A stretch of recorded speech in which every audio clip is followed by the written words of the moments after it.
오늘 제목은 새로운 시작, 소제목으로 제가 궤도 수정이라고 정했고요. 아브라함의 떠남에 대한 말씀입니다.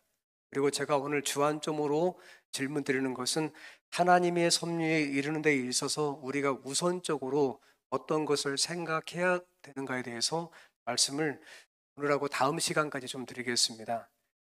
창세기 12장 1절로 4절, 1절하고 3절은 제가 읽겠고 2절과 4절은 같이 읽어보시겠습니다.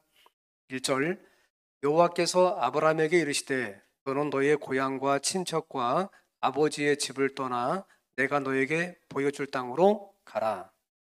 내가 너로 큰 민족을 이루고 내게 복을 주어 내 이름을 창대하게 하리니 너는 복이 될지라.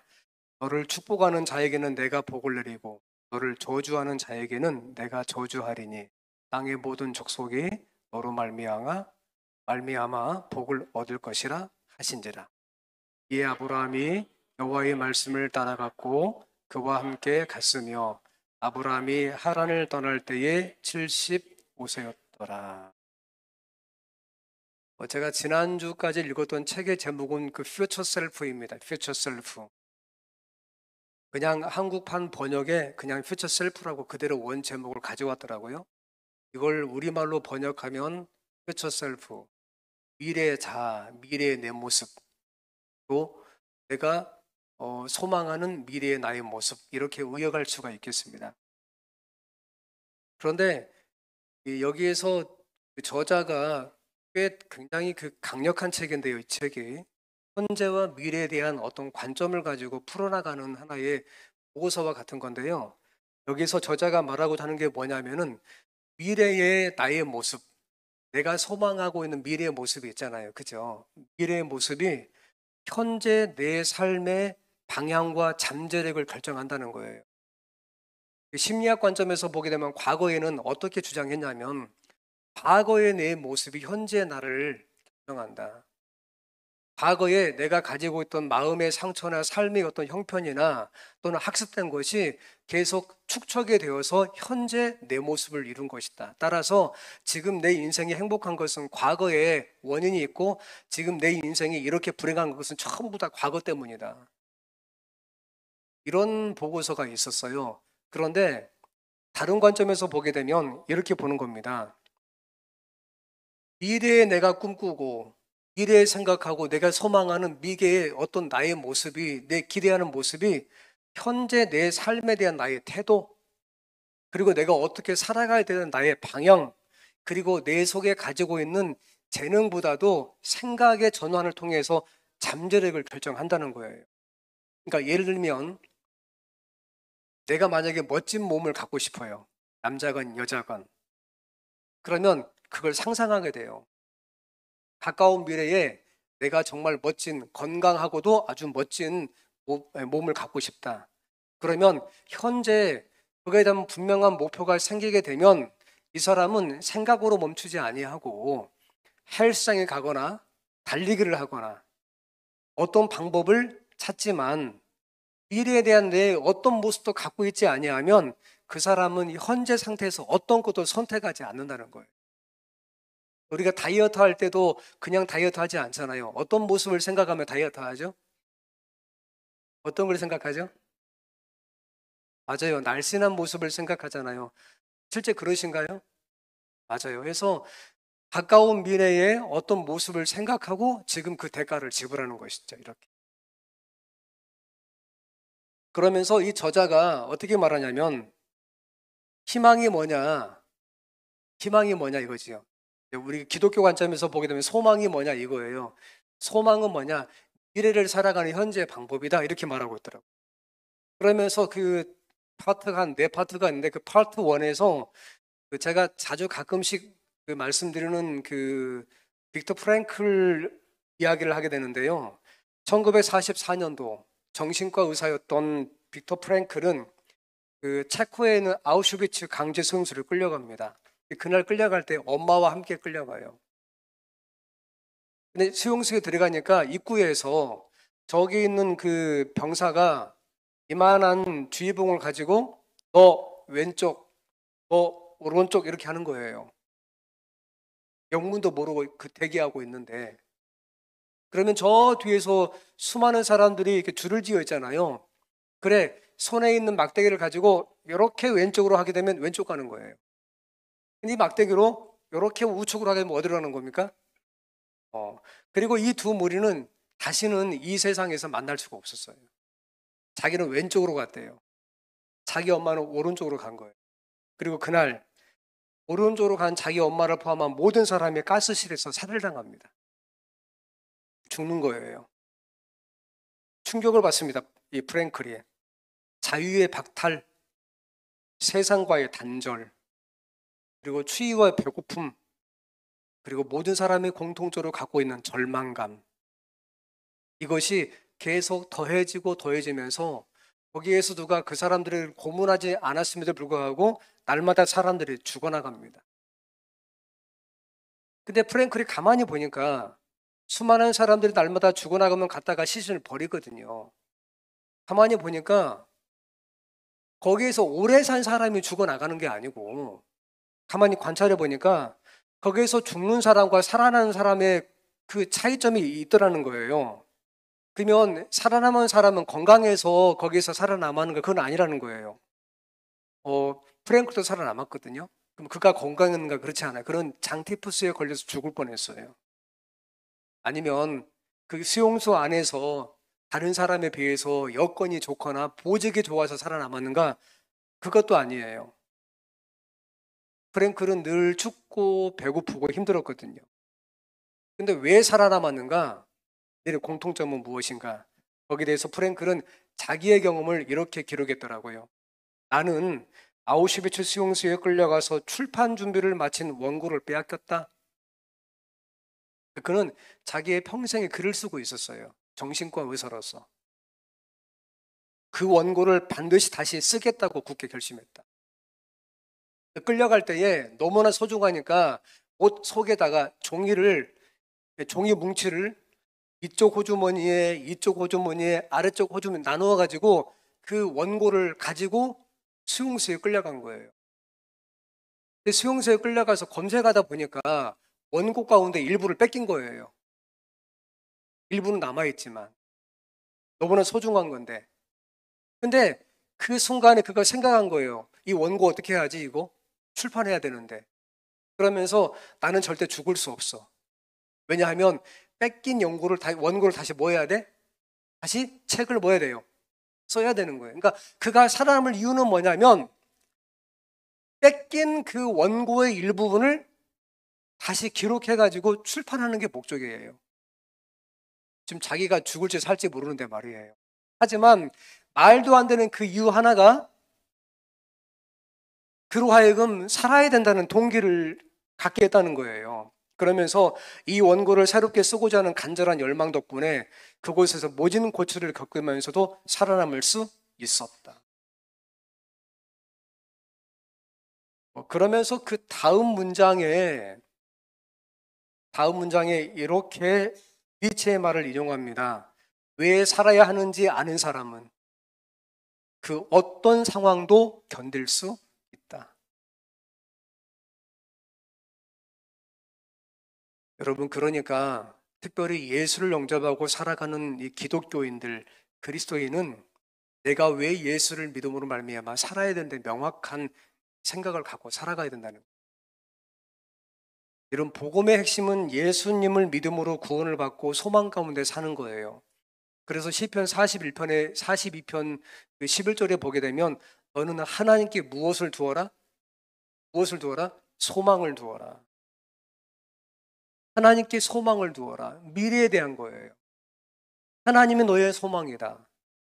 하나님께서 걱정하지 마. 함께 하실 거야. 지금은 광야에 들어가게 되지만 두고 봐. 저 하늘에 있는 구름 기둥과 불 기둥이 네가 가나안 땅에 들어갈 때까지 절대 너를 떠나지 아니할 거야 라고 성경에 말씀하신 것처럼 여러분의 인생 가운데 하나님께서 여러분의 눈에 보이지 않는 것처럼 보이지만 그러나 여러분의 인생을 선하게 인도하실 것을 여러분 믿으시기를 바랍니다. 여러분, 그 그리스도인의 가장 큰 사건 가운데 하나는 뭐냐면 변화입니다. 이 변화라고 하는 것은 쉽게 말씀드리면 삶의 방향을 바꾸는 거예요. 미래의 모습을 우리가 꿈꾸거나 도화지의 그림을 그리듯이 그리게 될 때에 소망을 갖고 살아가는 것이죠. 그리고 소망을 굳게 붙잡고 살아가다 보면 시간이 지나고 그 가운데 믿음을 더 얻게 되면 나중에 갑자기 보니까 하나님의 섭리에 이르게 되는 게 그리스도인들이 경험하는 공통된 인생이에요. 그러면 하나님의 섭리에 이르게 되는 데 있어서 우리가 우선적으로 무엇을 생각해야 되는가? 아브라함의 삶을 통해서 좀 보겠습니다. 사도행전 7장 3절. 영광의 하나님이 그에게 보여 아브라함입니다. 이 고향과 친척을 떠나 내가 너에게 보일 땅으로 뭐하라? 가라. 여러분, 아브라함의 고향은 갈대아 우르예요. 갈대아 우르는 갈대아 사람들이 살고 있는 그 지역의 우르라고 하는 도시라는 뜻이에요. 우르는 여러분 인터넷 검색에도 쉽게 알 수 있겠지만 메소포타미아의 그 하류에 있는 유프라테스 강과 티그리스 강 사이에 있는 물이 많은 도시예요. 그래서 우르는 물이 많아요. 땅이 비옥해요. 걸음이 필요하지 않아요.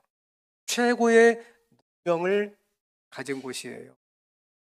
우리가 알고 있는 그 시계의 60진법, 다시 말해서 1분이 60초, 1시간이 60분, 이런 모든 것들을 만든 것은 바로 이 문명이거든요. 사람들이 몰리는 곳이고 부족함이 없는 곳이에요. 그런데 여기에서 떠나가라고 하나님께서 말씀하십니다. 모든 것이 집중되고 부족함이 없고 풍족한 그곳을 하나님께서 지금 아브라함에게 오셔서 말씀하시기를 그곳을 떠나서 내가 너에게 말하는 그런 곳으로 가라고 말씀하십니다. 무엇을 떠나란 말인가? 여기 말씀 보게 되면 너의 고향과 친척. 그러니까 친숙하고 안전하고 굳이 특별한 변화를 위해서 대가를 지불할 필요가 없고, 그런데 하나님은 그 가운데에서 익숙한 것과 결별하라고 지금 말씀하십니다. 자, 그러면 조금만 더 말씀드려 봅시다. 그러면 아브라함은 무엇에 익숙했을까요?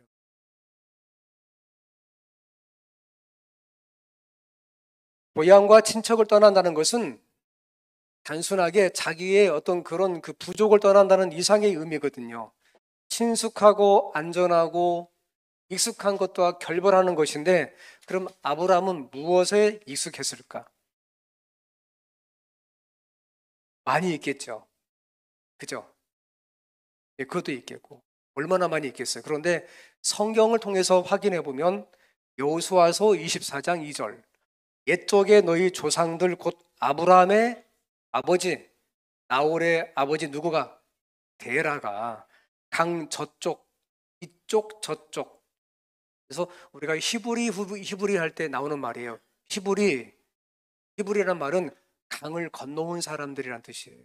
그럼 강 저쪽, 강을 건너지 않는 저쪽, 다시 말해서 메소포타미아에 있는 유프라테스 강 저쪽, 강 저쪽에 거주하며, 다시 말해서 갈대아 우르에 거주할 때에 뭘 섬겼습니까? 다른 신들을 섬겼으나, 이것을 구주와 선지자는 이 성경 구조를 이렇게 주석하고 있습니다. 아브라함은 미신과 이교신앙 가운데서 자랐다. 모태신앙은 아니에요. 하나님을 믿는. 그의 아버지의 가족들까지도 여호와보다도 다른 신들을 뭐했다? 섬겼다. 부족함이 없고 풍족한데 우상도 풍부해. 넘쳐나. 영적인 위험이 발생합니다. 그래서 하나님께서 과거의 습관과 삶의 태도와 단절하라고 주께서 아브라함에게 말씀하시기를 떠나서 내가 너에게 말하는 곳으로 가라고 말씀하시는 겁니다. 근데 여기에 대해서 조금 이 다음 문장으로 넘어가게 되면 동일한 부지와 선지자에서 이 부분을 어떻게 보완하고 있냐면 이렇게 말씀하고 있습니다. 그는 아브라함입니다. 그는 주저하지 않았다. 그는 묻지도 않았다. 토지가 비옥하고 기후가 건강에 적합한지 묻지 않았다. 그분의 종은 아브라함입니다. 순종해야 하였다라고 아주 선명하게 아브라함의 상태를 기록하고 있습니다. 그 다음에 제가 이곳에 띄우지 않겠지만 사도행전 7장 3절 아브라함이 갈대아 사람의 땅을 떠나라고 성경은 기록하고 있습니다. 주저하지 않았고 묻지도 않고 순종했다는 거예요. 여러분 궁금하지 않으세요? 모든 것들이 넉넉하고 부족함이 없는데 실은 우리가 경제활동을 하고 많은 시간과 어떤 그런 에너지를 지불하는 것은 좀 더 풍족하고 잘 살기 위한 것이잖아요. 그렇죠?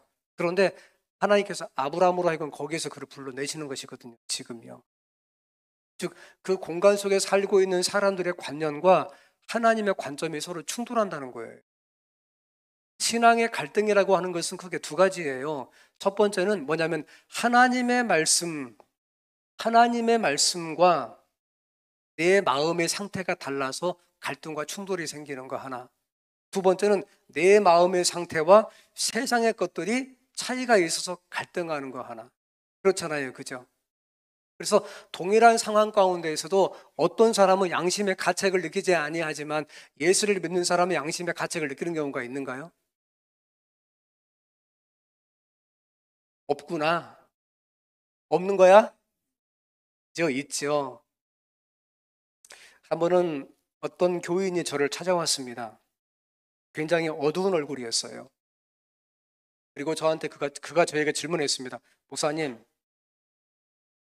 내가 지금 어떤 아무개와 싸웠는데요. 그런데 아무리 생각해도 제가 당한 것 같아요. 너무나 속이 상하고 밤에 잠을 못 자고 전화해서 막 뭐라고 할까 온갖 고민하다가 기도하는 도중에 그러니까 기도하다가 갈등이 생긴 거예요. 제가 그 사람을 용서를 해야 될까요? 말아야 할까요? 그래서 제가 이렇게 말했어요. 그래서요? 그랬더니 말을 이어가는데 그 사람은 저에 대해서 잘못한 것도 없다고 생각하고 어떤 양심의 가책도 느끼지 않을 거예요. 그런데 저는 용서를 해야 될까요? 말해야 될까요? 자, 여러분, 가해자는 어떤 감정도 없는데 피해자는 죽을 것만 같아. 근데 더군다나 예수를 믿으니까 용서 안 하면 안 된다고 해. 여러분, 그때 여러분이 용서를 하는 게 좋을 것 같아요? 안 하는 게 좋을 것 같아요? 어떻게 하는 게 좋을 것 같아요? 지금 약간 답이 엇갈리죠? 우선 올여름 설교 때 들어보시기 바랍니다. 다시 본론으로 돌아갑시다. 아브라함이 순종했다는 거예요.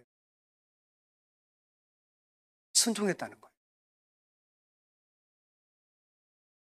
이거 대단히 중요해요. 왜냐하면 순종이라고 하는 것은 하나님의 섭리에 이르는 지름길 것 같아요. 우리가 하나님께 순종하는 것은 자 보세요. 하나님의 말씀이 내 마음에 감동이 되어서 순종해요. 그 다음에 하나님의 말씀이 감동은 되지 않을 때가 있는데 그것이 이해가 되면 순종할 때가 있어요. 그죠? 근데 세 번째는요, 이런 게 있어요. 감동도 없고 이해도 안 되는데 성경에 기록이 되었기 때문에 우리가 순종할 때가 있나요? 있어요, 없어요? 있어요. 이런 게 얼마나 많은지 몰라요. 성경. 제가 다음 시간에 이 말씀 좀 드릴 거예요. 그런데 기억하셔야 돼요. 세 번째, 하나님의 말씀이 내 마음에 들지 아니하고 동시에 그것에 대해서 100% 내가 소화가 되지 않음에도 불구하고 주께서 말씀하시면 내가 순종하는 거예요. 마치 이것은 뭐와 같냐면 여러분 하루는 예수께서 갈릴리 바닷가에 가셨는데 베드로와 그 사람들이 고기를 잡고 있었어요. 밤새도록 그물을 던졌는데 글쎄 한 마리도 못 잡았단 말이에요. 아침에 해가 뜹니다. 모든 사람이 그물을 정리하고 있어요. 근데 예수께서 말씀하십니다. 배 오른편에 가서 무엇을 하라? 그물을 던지라. 여러분 예수님이 전문가예요? 베드로가 전문가예요? 베드로가 전문가예요. 그 바닷속을 예수님이 많이 알아요? 베드로가 많이 알아요? 예수님의 직업은 뭐죠? 여러분 제가 목수인데 바닷가에 배 타가지고 어부한테 여기에 금을 던지시면 그 말이 되겠냐고요. 그렇죠? 근데 그때 베드로가 뭐라고 말합니까? 말씀에 의지하여 그물을 내리리이다. 순종이야, 순종. 그랬더니 베드로가 예수님께서 베드로를 위해서 준비하신 섭리의 이름에서 고기를 낚아요. 동일한 거예요, 아브라함도. 여기에서 순종은 하나님의 섭리에 이르는 지름길이에요. 우리 자녀를 키우는 부모들의 공통적인 고민이 하나 있어요. 착각도 하나 있죠. 착각은 뭐냐면 어린아이 처음에 낳아서 기저귀 채워 키울 때에 옹알이하고 엄마하고 눈 마주치면 다 천재인 줄 착각이에요. 그죠? 혹시 내 아이가 천재가 아닐까? 영재교육을 시켜야 되나 하면서 인터넷 사이트를 검색하죠. 조금씩 지나가게 되면서 우리 아이가 지극히 평범하다는 걸 알게 돼요. 그죠? 그때는 엄마의 노력이 거기에 조금 더 도움될 수 있을까 하면서 아이의 학원도 알아보고 아이를 위한 교육에 대한 것도 준비를 하게 돼요. 이건 뭐 굉장히 괜찮은 거예요. 그런데 아이가 점점 커가면서 안식일에 다가와요, 나중에. 그러면 엄마는 갈등을 해요. 안식일. 내 아이를 학원에 보내야 될까? 교회에 보내야 될까? 이것은 대부분의 그 한국이라고 하는 독특한 문화권 가운데에서 대부분의 학부모들이 경험하는 거예요. 이것은 저희만 그런 게 아니라 일반 개신교인들도 제가 책을 읽어보니까 동일한 경험을 하더라고요. 그때의 공통적인 분모가 뭐냐면 계산이야, 계산. 시간에 대한 계산, 투자에 대한 계산. 갈등이 생깁니다. 하지만 기억하셔야 돼요. 그 순간에 부모가 어떤 선택을 하는가에 따라서 여러분의 자녀의 장래의 방향성이 달라질 수 있다는 거예요. 만약에 네가 하나님 안에서 하나님의 사람으로 아이를 양육하기를 원하게 되면 여러분들은 하나님께서 말씀하신 그 선택을 해야 되는데 아까 제가 방금 말씀드린 것처럼 어떤 것들은 하나님의 말씀에 기록이 되어 있는 건 충분히 알지만 이해가 덜 되고 소화가 안 될 때가 있다니까요.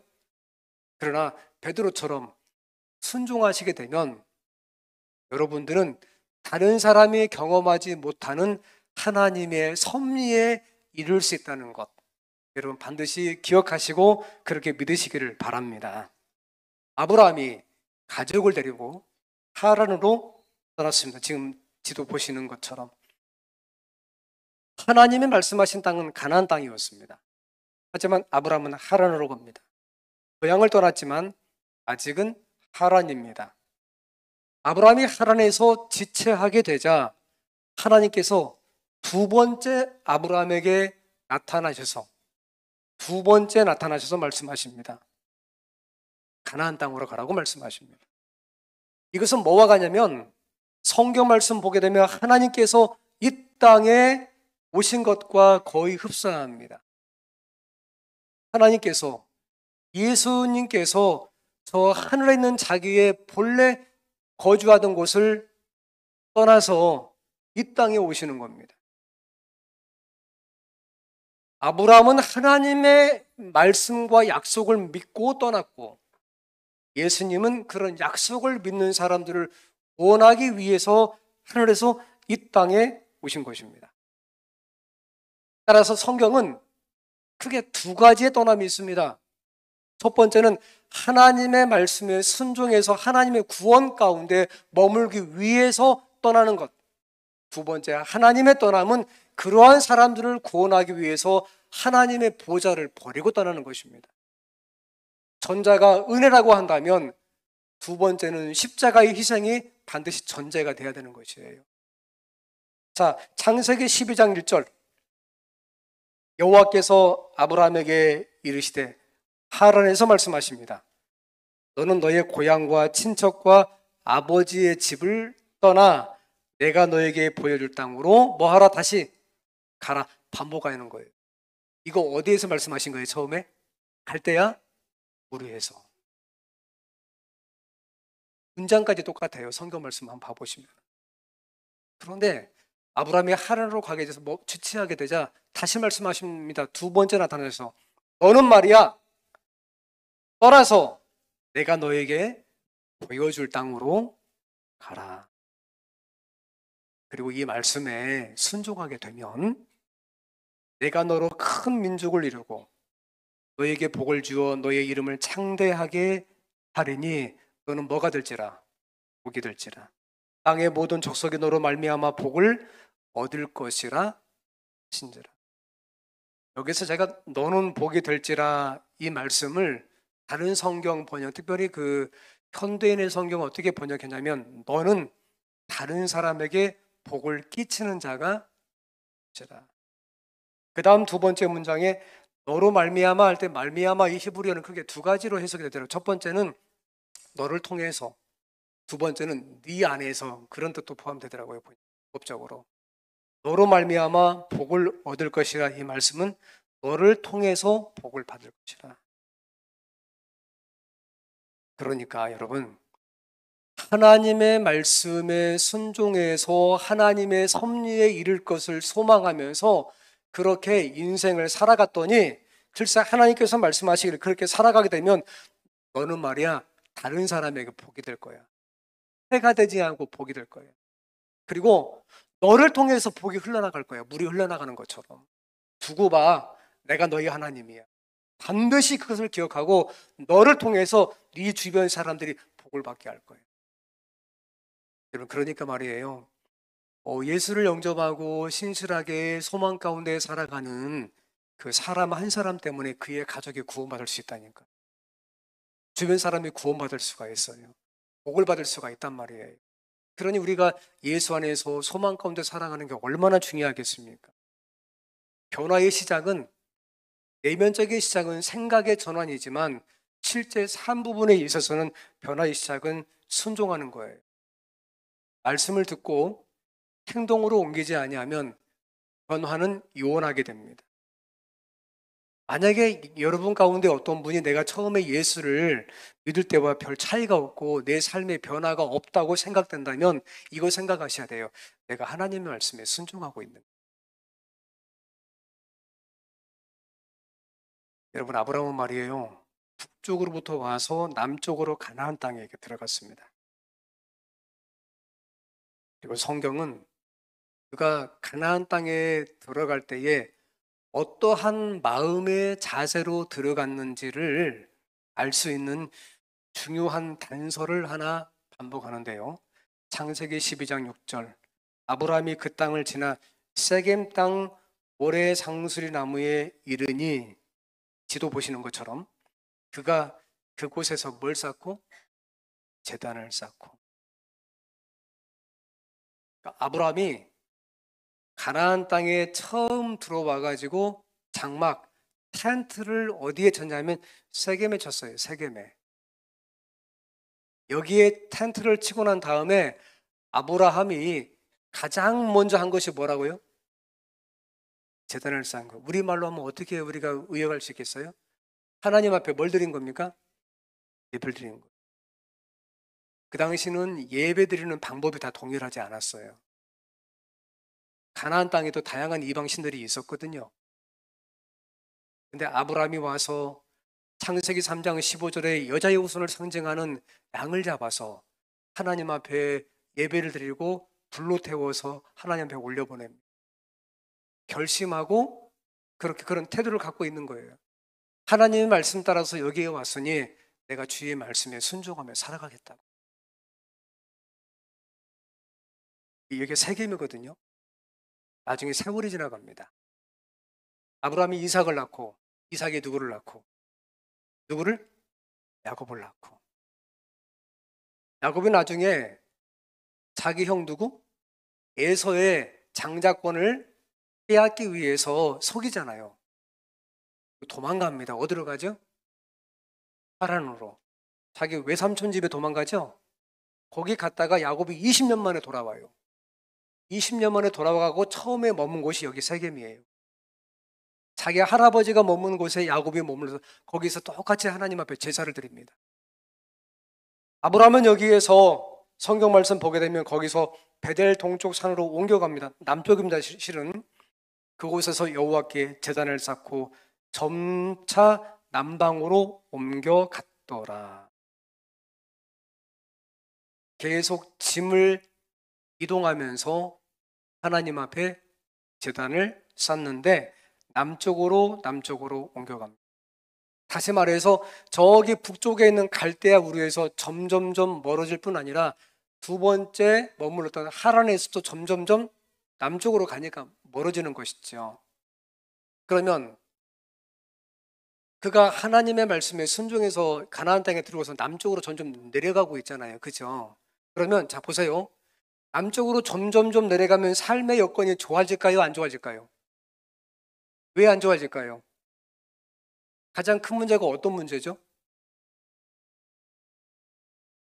자, 그럼 다시 남쪽에서 북쪽으로 계속 올라가게 되면 삶의 여건이 좋아질까요? 안 좋아질까요? 그래요? 그러면 저기 갈대아 우르와 요 점점 남쪽으로 가게 되면 요 차이는 뭐가 있을까요, 여러분? 사람이 많고 적고 그건 오늘 말씀과 관련이 전혀 없는 것만 같아. 또 다른 말씀 어떤 게 있을까요?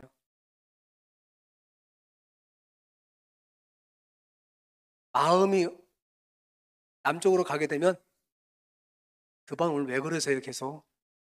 그것도 아닌 것 같아. 자, 또 어떤 게 있을까요?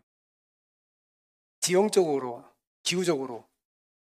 그렇지. 뭐라고?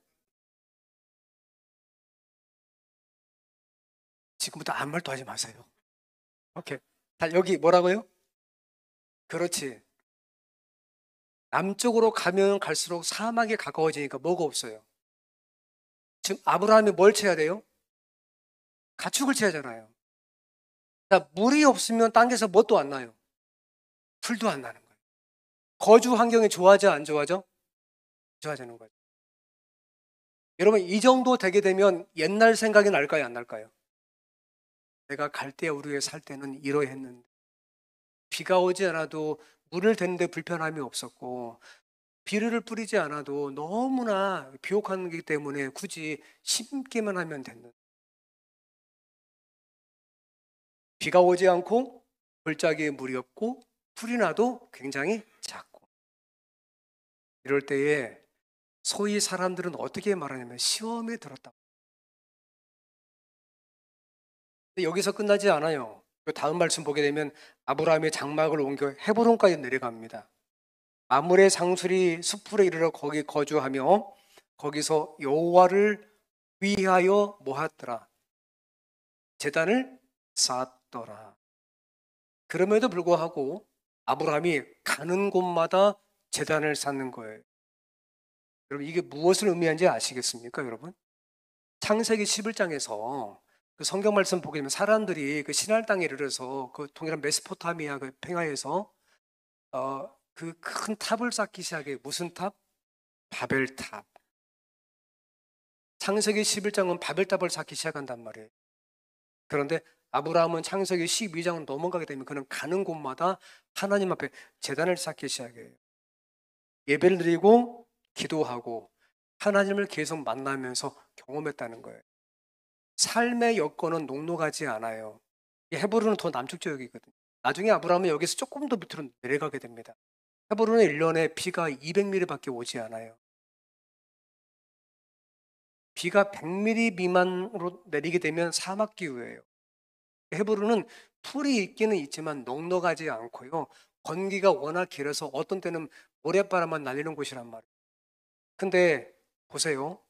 하나님께서 아브라함에게 갈대아 우르에서 나타나셔서 말씀하시기를 내가 너에게 지시하는 땅으로 가라. 그리하면 너는 성경 말씀 복이 될지라. 저번 성경 말씀 복의 근원이 무슨 말입니까? 네가 다른 사람에게 복을 끼치는 사람이 될 거고 다른 사람은 너로 말미암아 복을 받을 것이다. 그런데 실제 삶의 현장 속으로 들어가니까 그렇지 않다는 거예요. 갈등이 생길 수밖에 없는 겁니다. 하지만 아브라함의 태도를 보시기 바랍니다. 일관성이 있어요. 계속 제단을 쌓습니다. 나머지 말씀은 다음 시간에 좀 드릴 거예요. 여러분 기억하실 게 두 가지입니다. 첫 번째, 떠나는 거예요. 익숙한 곳에서, 나를 편안하게 만드는 곳에서, 풍족한 곳에서. 그런데 왜 떠나는가? 그것이 만약에 여러분들이 하나님을 영접하고 살아가는데 장애 요인이 될 것 같으면 떠나는 거예요. 수많은 우상이 넘쳐나는 거기에서 하나님이 아브라함을 불러내신 것처럼 말이에요. 우리는 동일한 공간과 국면 속에서 살아갑니다. 아마 특별한 변화가 없다면 지난주와 이번 주에 여러분의 삶에 큰 차이가 없을 거라고 추정이 되죠. 그런데 여러분이 하나님을 진실로 믿고 살아가실 것 같으면 떠나는 거예요. 하나님을 향해서 출발하시는 겁니다. 제가 얼마 전 말씀드린 인공위성이 궤도를 수정하듯이 여러분의 삶의 방향을 바꾸는 거예요. 그리고 두 번째는 그게 하나의 순종이잖아요. 두 번째는 그러면서 동시에 삶의 여건이 우리가 외형적으로 보기에 녹록해 보이지 않는다 할지라도 계속 일관성 있게 하나님에 대한 믿음을 굳게 잡고 살아가는 거예요. 그러면 어떤 일이 일어날 것인가? 다시 말씀드리지만 여러분은 하나님이 여러분들을 위해서 준비하신 하나님의 섭리에 이르게 될 것을 여러분 믿으시기를 바랍니다. 성경 말씀 보게 되면 예레미야 29장 11절 여호와의 말씀이니라. 너희를 향한 나의 생각을 내가 아나니 평안이요 재앙이 아니니라. 너희에게 미래와 희망을 주는 것이니라. 그래서 우리가 어떨 때 하나님의 은혜를 갖다가 체험할 수 있는가? 궁극적으로 믿음을 얹어서 이렇게 살아가게 되면 하나님의 섭리에 다다르게 되고 그때 여러분들은 과거의 모든 것들을 새롭게 해석하게 될 거예요. 만약에 우리가 하나님을 믿는 믿음 없이 과거를 보게 되면 내가 인생을 잘못 산 거죠. 하지만 하나님의 은혜 가운데에서 하나님의 섭리에 이르러서 과거를 보게 되면 우리는 하나님의 관점으로 과거를 해석하게 되면서 갈대아 우르에서 하란으로 세겜으로 베델로 헤브론으로 삶의 여건이 좋지 않을 것처럼 보이지만 나중에 소위 말한 그 비유에 셈을 하시게 되면 하나님의 풍성한 은혜와 하나님의 감동이 여러분의 삶에 넉넉하게 있을 것으로 우리는 확신합니다. 사랑하는 성도님들, 예수를 믿고 살아간다는 것은 이 땅에 바벨탑을 쌓는 것이 아닙니다. 저는 여러분 각자가 하나님의 은혜 가운데에서 신실한 청지기가 되고 그로 말미암아서 하나님이 약속하신 말라기 3장의 축복을 넉넉하게 경험하시기를 간절히 소원합니다. 이것을 위해서 기도하고 저는 개인적으로 여러분들이 성도님들 가운데서 어떤 사람이 넘어지는 걸 절대 원하지 않아요. 그래서 말이에요. 저는 말입니다.